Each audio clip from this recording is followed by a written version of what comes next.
En matière de protection sociale font l'objet d'échanges de partage depuis hier entre différents acteurs partenaires. Il s'agit pour la délégation générale à la protection sociale et à la solidarité nationale d'impliquer d'ores et déjà les bailleurs de fonds dans cette nouvelle vision de lutte contre la pauvreté au Sénégal. Lamine Touré. La situation de la pauvreté révélée à l'occasion de cette rencontre a fait état d'une baisse du phénomène de 48,3% à 46,7% entre 2005 et 2011 au Sénégal. Des statistiques issues du rapport de l'enquête sur la protection sociale de juillet dernier. Même si de louables efforts sont déployés pour réduire les inégalités sociales, le constat est que la pauvreté demeure et peut constituer un écran à l'émergence sociale. Les pouvoirs publics et les partenaires techniques et financiers sont en ordre de bataille dans le cadre de nouvelles orientations stratégiques.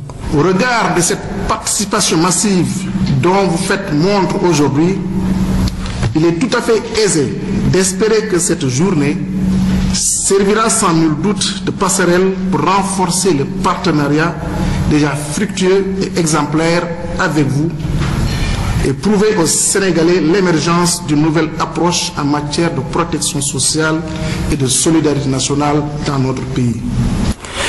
Des contraintes telles que la dispersion institutionnelle et le manque de coordination des différents acteurs engagés dans la lutte contre la pauvreté ont pendant longtemps plombé les actions gouvernementales dans ce domaine.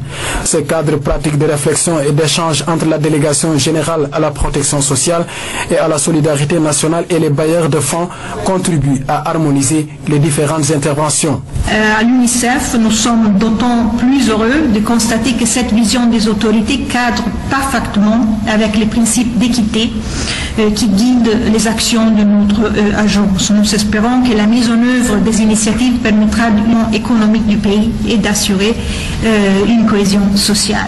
L'objectif assigné à cette rencontre est d'informer, échanger et partager sur les nouvelles stratégies à mettre en œuvre pour réduire la pauvreté.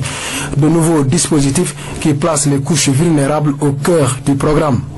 Parlons toujours de partenariat. Troisième comité technique du projet USAID-ERA, éducation et recherche en agriculture. Occasion pour les acteurs d'évaluer ces réalisations dans le domaine de l'éducation, de la formation des étudiants et enseignants-chercheurs.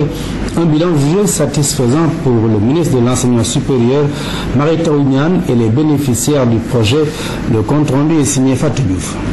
Évalué à mi-parcours, le projet USAID-ERA affiche un tableau réduit.